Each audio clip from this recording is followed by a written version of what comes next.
that we've got, and in the order that they're going to speak, we've got Emily, we've got René, we've got Holly, and we've got Esther. Okay. One more thing to say is each person's going to give a little bit of an address, some with some audio visuals, or some with some visuals, a couple of the speakers without visuals. We'll hold all the discussion to the end because, as I say, what I really want to do is get a discussion between the four people and myself, and between the four people and myself and everybody in the audience. So I'm trying to maximize that amount of time at the end. I've already taken up way too much time, so let me begin by introducing Emily Schneider, one of the co-founders of Stanford Lytics Lab, with her initial presentation. Thank you.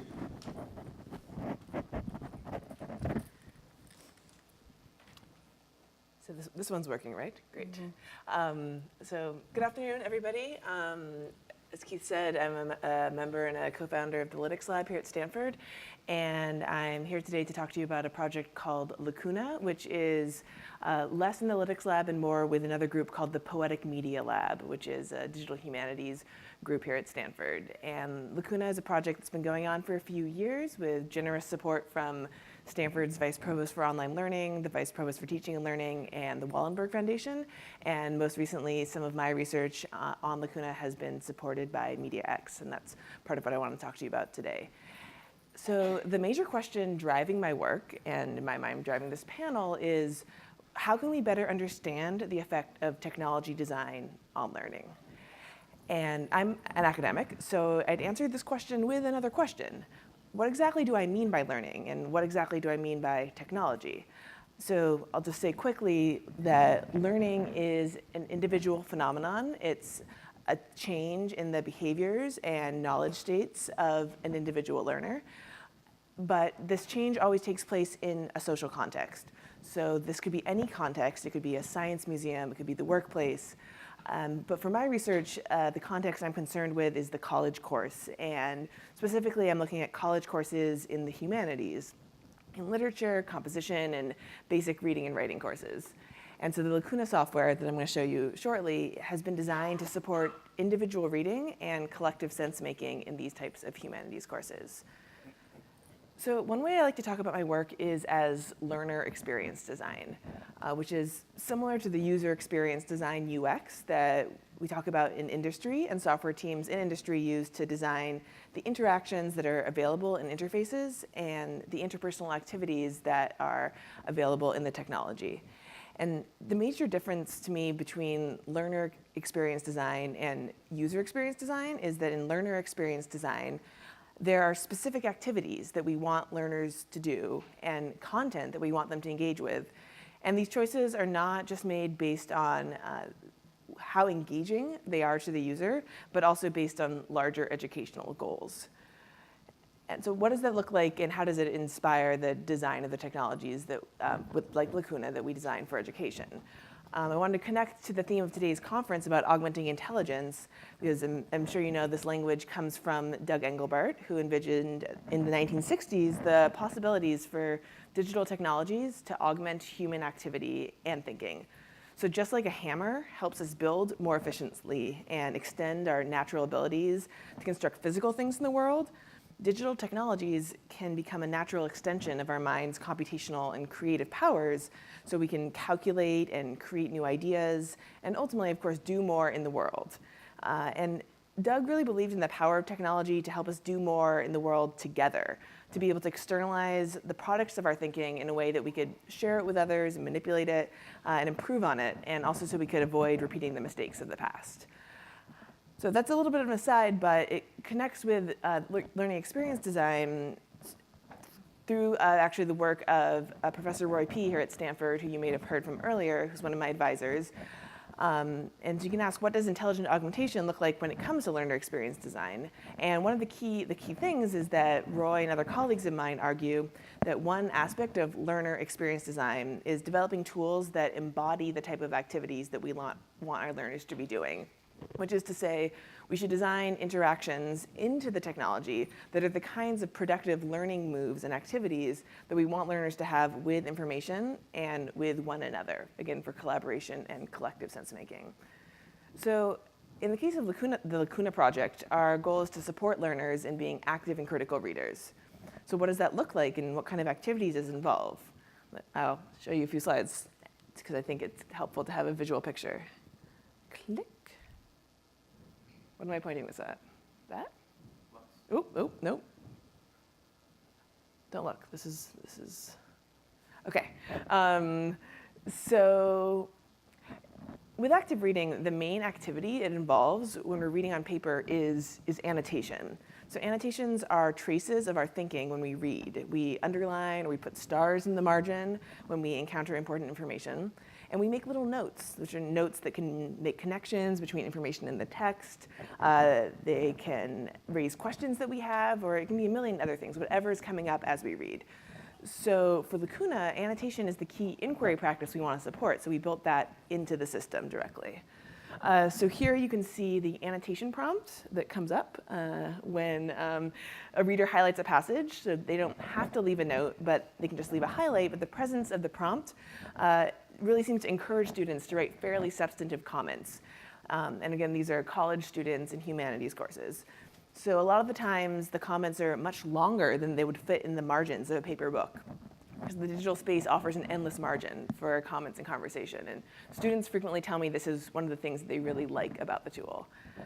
And of course, because we're in a digital space, the annotations can be shared. So it's a little bit hard to see, but here there's a filter where I can choose to show everybody's annotations on the text. And this is a highlight that I did not make. This is a highlight I did not make. And here is a heat map of all of the annotations that students have made in this course. So here's another much denser set of social annotations. And these annotations, in some ways create a whole new kind of text where multiple perspectives and voices are available. So one of the big research questions I've been exploring with MediaX is what does it mean for learning and teaching when social annotation like this becomes part of the classroom dynamic? Because personal annotations are personal. They're part of your individual process of constructing meaning from texts. You're writing in little notes to yourself in the margins. But in a social space, annotations take on another role. The annotator knows that he or she has an audience, that someone is looking over their shoulder in some ways as they read. So how does that work out for students, and how does it impact their learning? So to just give you a preliminary answer about this, I'm going to walk through a few more examples of social annotation. And these all come from courses at Foothill College, which is our local community college. And I've had the privilege to collaborate with some really great English instructors and their students to use Lacuna there. So here's one example where I guess I want to say just generally that sort of the major takeaway from students at Foothill and at Stanford and other universities that they do really appreciate having all of these other annotations on the text. Why won't that work? There you go. So they really feel more connected to each other as a classroom community, and they generally feel like they understand the text better because they can learn from their peers. So here's a student who's responding somewhat critically to a claim being made in an article.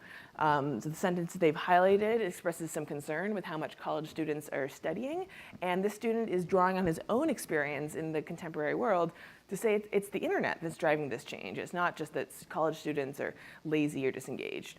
So this perspective is one that might cause another student to pause and reflect whether the student is right or whether the author is right or both. This is the kind of negotiation of perspectives that's essential in critical thinking and critical reading, and we really want to support the students in the humanities courses to engage with. And in some ways, the student is also providing a model for others, other members of his class, about how to approach a text in a critical way. So just two more examples. Because this is just one annotation from one student, but a lot of the time we see multiple annotations that are kind of threaded their conversation. And here they're asking this word heresiology. What does this mean? Someone else, what the heck is he talking about? And then, but somebody else provides the definition from Wikipedia. So this is where individual and collective learning really comes together with social annotation. The reader marks the definition for themselves so they can better understand the text, and they're also adding a layer of meaning for other students. And again, there's some modeling of productive reading strategies that happens where maybe I'm not asking or putting the definition, but I see that somebody else is doing it, and it's a reminder to me that I might want to do this again. And you can also imagine these moments of confusion create opportunities for students to feel like it's okay to ask questions, it's okay to not understand the text because other people don't understand it as well. And just a final example with some students providing different interpretations of an author's claim about students in a state university. So there's sort of shorter comments here, but I think they provide a good example of how the students are in dialogue with the text. She's responding and saying, yes, there are a lot of students at Foothill. And then the next student is building on top of her, saying, oh, these types of students usually have more motivation efforts than others. And then we're discussing that further. So this is a great example of the co-creation of what the text means through annotation during the moment of reading itself. So finally, what I've shown you is the online space where students are engaging in dialogue. But it's important to remember these instances are attached to a course which meets regularly in person in the classrooms of Stanford here and Foothill over here. So the software and the social annotations can take on various roles in these classrooms. And I think it's just really important to sort of come back to this learner experience design, that it's not just, we need to ask ourselves when we're designing and evaluating technology, not just how the technology embodies the kind of educational activities that we care about in terms of interacting with information, but also how the technology is integrated into the day-to-day lives of learners and instructors. What happens around the technology, not just happens within it. So, thanks.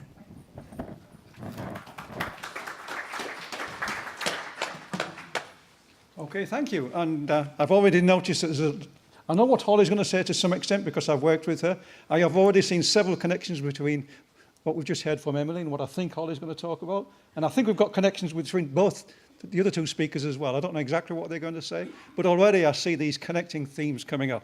The next speaker up is René Kizilcec, who works amongst other things with massive online courses, which was something dear to my heart and still is to some extent. René. Thank you, Keith. All right. Good afternoon, everyone. I will continue the theme of social systems that Emily just started with, but I will depart a little bit from the learning aspect of it. I will be talking about some joint work with Dean Eccles at MIT Sloan and Eitan Bakshi, who's at Facebook, about a study that we did, an experiment that we did to investigate network effects in communication technology. So as you might know, the payoffs of adopting any given communication technology depend very much on how many people are using said technology, how many connected users there are. Most famously, Metcalfe's law states that the value of a communication technology increases with the square of the number of connected users. Now, in today's systems, today's internet services, such as Facebook and Twitter, we see two very different kinds of communication going on. On the one hand, we have broadcast communication, where you send a message that a large, wide audience receives. On the other hand, you've got non-broadcast communication, where you're giving directed feedback to certain individuals and receiving directed feedback. For the design of these systems, these social systems, it really matters how these different kinds of feedback affect people. Peer effects. How does receiving feedback from another person, maybe likes or comments on Facebook, how does that affect my behavior down the line? Am I going to then produce more content? Am I going to then also engage in producing feedback? And estimating these kinds of effects is a tricky task. Just looking at observational data would lead us astray because of many confounds. And that has been the primary way of investigating these peer effects, looking at the kinds of people who receive feedback and seeing how they behave. But because of things such as selected tie formation or homophily, common external shocks, third variables acting, prior peer effects, it is very hard to get at the causal quantities of how much more likely am I to engage in certain behaviors if I receive more feedback. And these questions, they inform how we design social systems. So what we did is we used a novel experimental design, which we call a peer encouragement design, where people were randomly assigned to receive more feedback from all of their peers, and we used that random variation to then estimate the effect of receiving more feedback on subsequent behaviors, such as producing feedback and producing more content. Okay? This experiment ran as part of a standard product test where the way that feedback was shown in the news feed. There were different kinds of showing feedback. And so that experiment ran, and we leveraged that experiment, this sort of very simple product experiment of how to best present feedback, to see how these peer effects might work out. And what we found was that there are substantial effects of receiving more feedback on future giving feedback and content production. When I speak about feedback, I should clarify, I mean comments and likes. You can sort of separate them out, but we just look at them together. It's a very similar picture. Specifically, what we found, these are the results sort of following some instrumental variable analysis that I won't go into details about. A 10% increase in how much feedback you receive leads to a 10% increase in how much feedback you reply directly with. So if you send me a comment, I'll reply directly to your comment. Okay? So that's sort of one-to-one, more or less. To put that into perspective, the 10% increase in feedback received leads to a 1.1% increase in how many likes and comments you give on other content. So not even an order of magnitude less, just around that. And 0.7% increase in how many more posts you produce over time. Okay? Providing evidence for virtuous cycles, virtuous feedback loops of directed behaviors, which suggests that the continued use and initial adoption of communication technologies really hinges on these directed behaviors and the peer effects that come with them. Moreover, it informs our expectations of what happens when the size of a network increases. If there are more connected users, how does that change the value that this network provides for people using it? Especially in a world where our attention is very limited and we can only consume so much content, and we rely on many of these filtering algorithms that help us see the things that are most relevant to us. And so this work informs the design of these systems, how we design social systems, such as the system that Emily described, where you see social annotation, and the question is, how does my annotation maybe affect the annotations that other people are doing? How much more are people going to engage in these systems? And so I'll leave it at that. Thank you very much. Thank you. Okay, so these themes keep emerging, and I think everybody's already beginning to see how they're beginning to sort of bounce off each other and potentially come forward. Yeah, I'm sure you're going to see more of that with the next speaker, which is Holly Pope, who's going to talk about the use of video games in mathematics learning. Holly. Ooh. Losing my mic here. Hold on. Let's put that back where it belongs. Thank you for having me. And as Keith said, I'm going to talk about how digital math games can be used to augment learning, specifically for elementary school children. So I'm going to share with you some results of a small study that we did, and maybe a little bit of future directions that we're heading in with this work. So with the abundance of digital math games on the market and packaged with curriculum materials, it's important to think about how they affect student learning. We were introduced to this game called Was It Trouble? Some of you may have heard of it. This game seemed to develop mathematical thinking along with number fluency. So we set out to determine if third grade students who played the game learned more number sense than compared to those who did not play.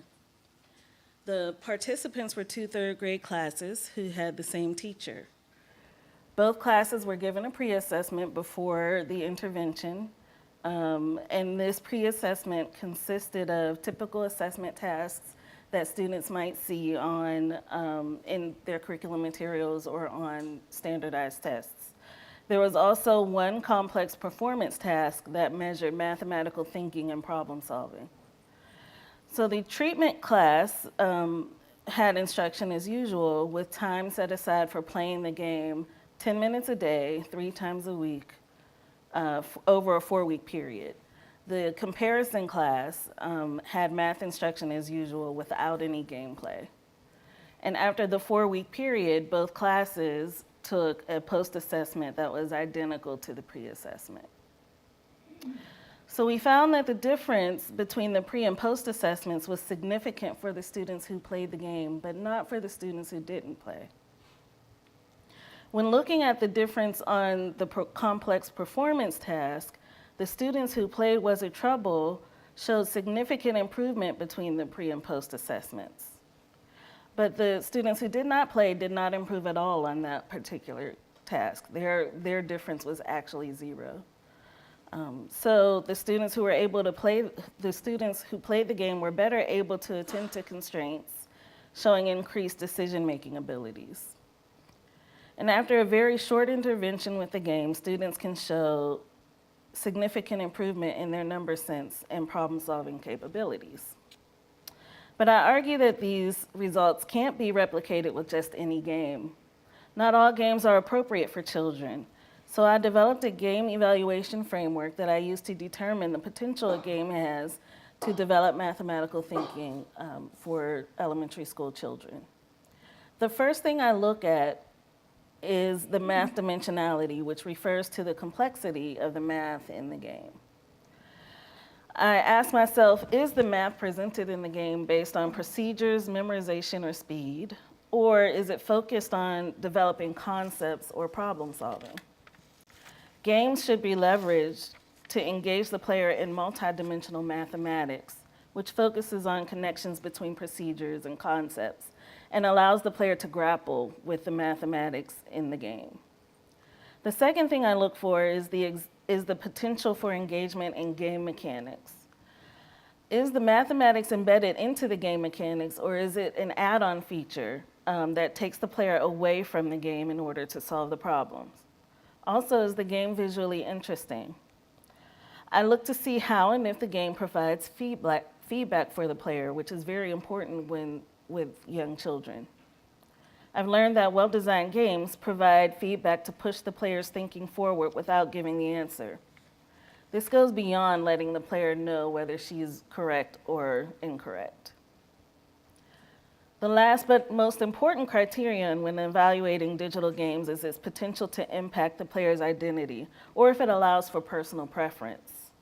Many games don't take into account the diverse community of individuals that enjoy digital math games.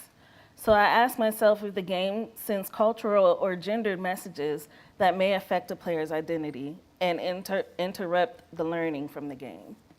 In the very least, does the game account for an individual's personal preference during gameplay? So using this framework, I've been evaluating other games that could be used as interventions, as well as assessments of math learning. This framework could also be used by teachers to evaluate games for use in their classrooms. And even more importantly, this framework can be used as a guide for game designers and curriculum specialists. So we know that children can develop mathematical thinking and problem solving through digital gameplay. We also know that not all games can produce these results, and it's important for us to think about what is learned and how it is learned as these games are played. Digital math games can be effective instructional and assessment tools to help children if they are well designed and implemented. And that's all. I look forward to the discussion. Thank you. Okay, and finally, let me remind you to please look at the bios of the 4 speakers on the app. These are all very distinguished people with a lot of stuff behind them. Esther Wojcicki, who's going to come up next, is a Palo Alto legend, and very pleased that she's a MediaX fellow. Esther. Thank you. So I use social interaction, feedback, and gaming. And I'm going to give you an example of what it really looks like in the real world. Okay, so my goal is to change education, nothing small. And how about soon, now, not waiting for more pilots, not waiting for more studies, just like today. This is what a classroom should look like. Your typical classroom today does not look like that. It still has kids all lined up in rows and somebody in front of the class lecturing. Kids don't learn when they are lectured to, because they learn through experience. So Einstein said a long time ago, or actually not that long ago when he was alive, he said that all learning is experience. and everything else is information. So the question is, how effective is all the stuff you're listening to in about a week? You don't know much of it. So this is another example of what my class looks like. I just left them, by the way, at Palo Alto High School, right across the street, looking just about like this. And there's one aide there, you know. So notice that they all seem to be pretty engaged because they all have a lot of social interaction and a lot of feedback. This is the kind of thing that they produce every 2 weeks, 28 pages, 3 sections. And why do they do that? It's because they have a ton of interaction with each other and a lot of feedback, and they care about it. They own the learning. And that is what is missing from most schools today, including Stanford University, by the way. You're taking the classes that you're told to take in order to get your major done. So that might not be exactly what you want to do. This is another example of publication that they do. It's called the C Magazine.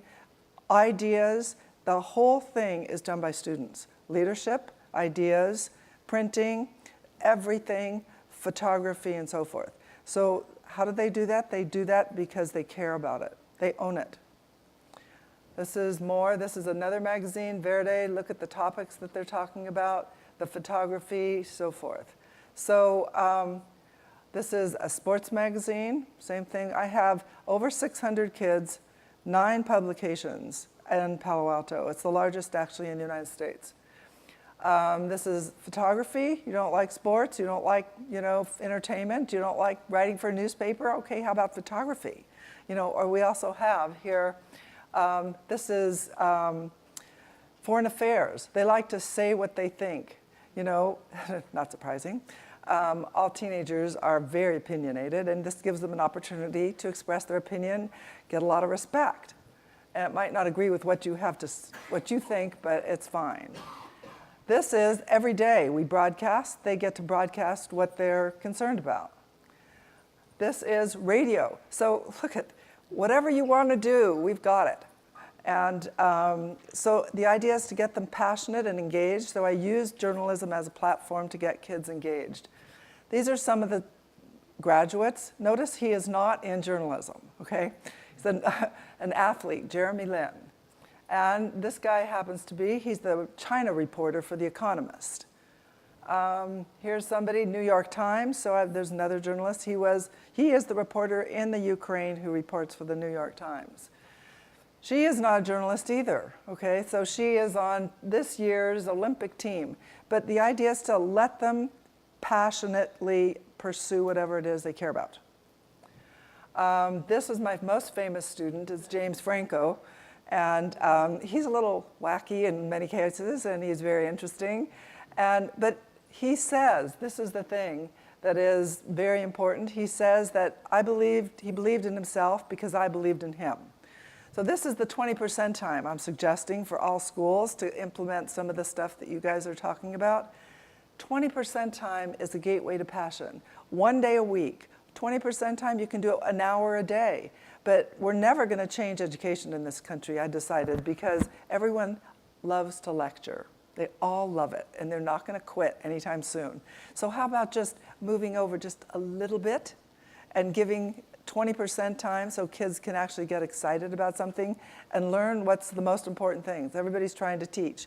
They're down at the bottom. Communication, collaboration, critical thinking, and creativity. You tell me how you can learn critical thinking by reading a book about it. Or how about collaboration by reading a book about it? Or how about learning to ride a bike by reading a book about it? Or swim? Or actually, you can watch my daughter ice skate, and you can do it too. So all these things that we want them to learn, they have to do them. They can't just listen, like Einstein said.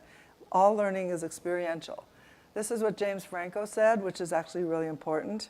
She showed me I could take my dreams as seriously as I wanted. I mean, his dreams in high school, trust me, they were slightly wacky. He wrote a story about sword swallowing. Okay, what is this all about? But okay, I said, fine, whatever you want to do is going to work for me. So this is what I do in the classroom. It's TRIC, trust, respect, independence, collaboration, and kindness. And it works for everything that the preceding people just talked about. This is what belongs in your typical classroom. And I wrote a book recently called Moonshots in Education. The whole philosophy is explained in the book. It comes out in Spanish next week, and actually then it's being translated into French as well. So it talks about this, and my introduction is a little scandalous, written by James Franco. I said, oh, if you're gonna write it, okay, I guess I have to accept whatever you said, but anyway. So that's basically it. Thank you very much. Thank you.